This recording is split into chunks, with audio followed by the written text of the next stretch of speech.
Rachel. Hi Mark, how are you? I'm great. How are you?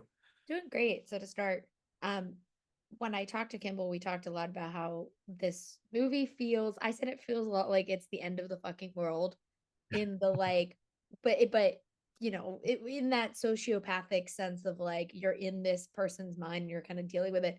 When you're making a movie that is, leaning towards I don't want to say comedic elements of sociopathy, but like when you do have those kind of parts of it, how is it for you as a director to kind of make a balance between like understanding who this character is and these tendencies while also making it kind of fun for the audience to watch? Great question. And right off the bat, I'll say, yeah, I hadn't seen all of It's the End of the Fucking World, but I definitely had seen a little bit and loved the sort of, you know, I love that tone when someone can make something serious and funny and fucked up and also just, yeah, like play with illness in a fun way that's not so depressing.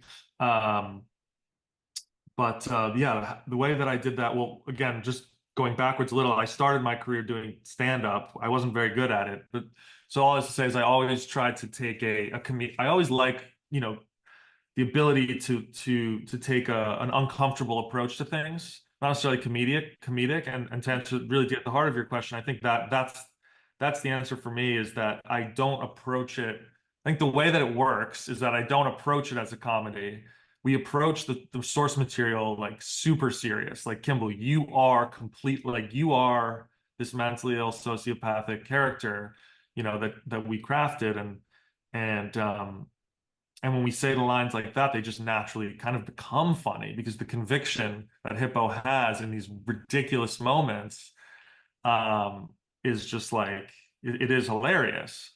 But Kimball was not like, cracking up after every take. He was really feeling like he was the character. I was cracking up, but but the buying into it from his perspective and from, you know, Lila's perspective, I think was very important. So I think, yeah, casting actors who really want to do drama, if they do something comedic, it'll be that much more like funny. And I think at the end of the fucking world, I think does a similar thing because the actors in that are phenomenal.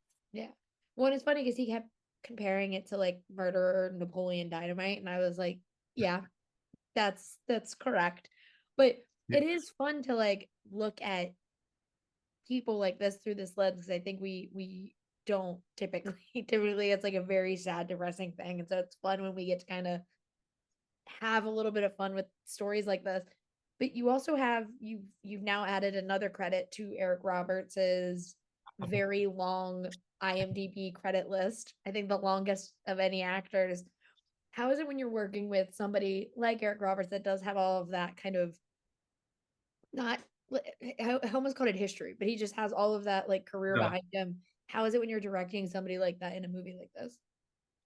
So in this case, because it was the narration, um, it was simple. I've directed him twice now. I did him in a short film Andronicus and this.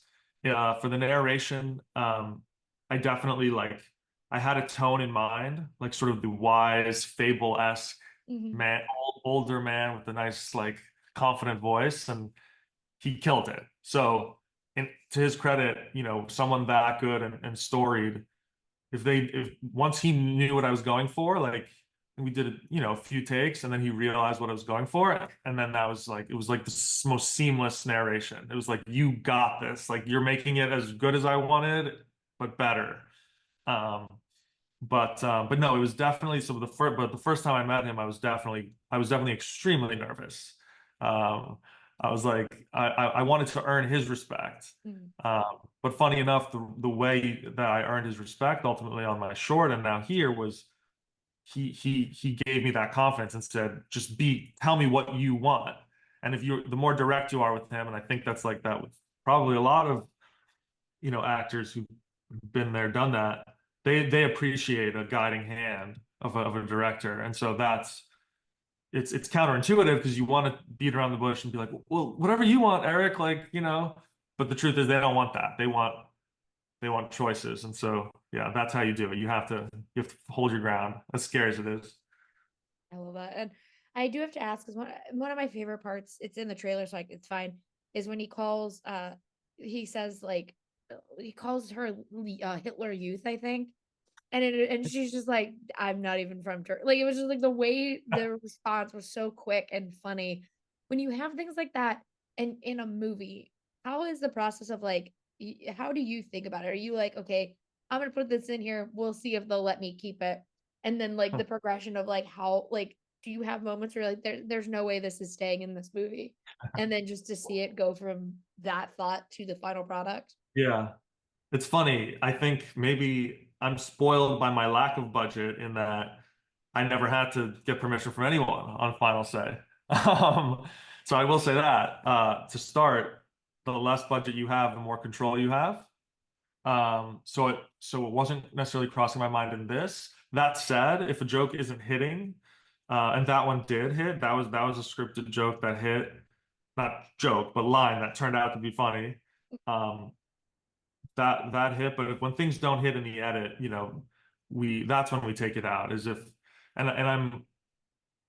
I wrote an article that's not out yet for No Film School that's going to say like this idea of just like make your my thesis is becoming make your movie for yourself first, um because if you can make yourself laugh or smile, chances are there's other people like you.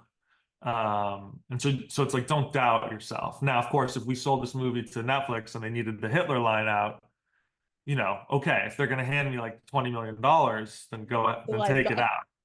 But other than that, it's just like, yeah. So that's my barometer of if something should stay or not. Is if I enjoy it, which is a little Perfect. crazy, but it is what it is. Um, for my last quick question, I do want to ask just because, like I said, Kimball compared this character to a serial killer, Napoleon Dynamite. I have compared it to End of the Fucking World. If you had to use some other thing to try and explain what Hippo is to somebody, what would that be? That's a really good question. I would say Hippo is like, well, he's like a school shooter, but like the kind, but not, but it turns out he's not. He's the guy who you think is going to be a school shooter, but then ends up like, being actually a really nice kid. Um, that's what I would say he is on a on a fundamental level. As I'm trying to think of another character that he's like, um, You said that, and I was like, it's like the reverse of Tate from American Horror Story. Like Evan yeah, Peters in the it's the reverse of that. yes, no, we definitely wanted to play with that a little bit. I wanted people to think maybe he was more cruel than he is, and then obviously at the end he's suffering. Mm-hmm. Uh, and it's sad, but he has to die. Like as Kimball said, like Old Yeller. I don't know if he told you that, but That's great. that's how Kimball says it. Yeah, he's a little like Old Yeller. But definitely, we need to talk about Kevin vibes as well. That was an inspiration for me. Like, take we need to talk about Kevin, Ezra Miller. I don't know what's happening to him. If it's sad if he is not well, but definitely the character he plays there was a big inspiration. Yeah. Well, thank you so much for talking to me. I really appreciate it. And I can't wait for everyone to get to see Hippo. I think it's so much fun. Fun might be the wrong word, but I do think it is a very good watch. Thank you. Fun, wild ride, crazy. We'll take it all. Thank you. Have a great one. Really appreciate it, Rachel. Of course. Thanks. Bye. Bye.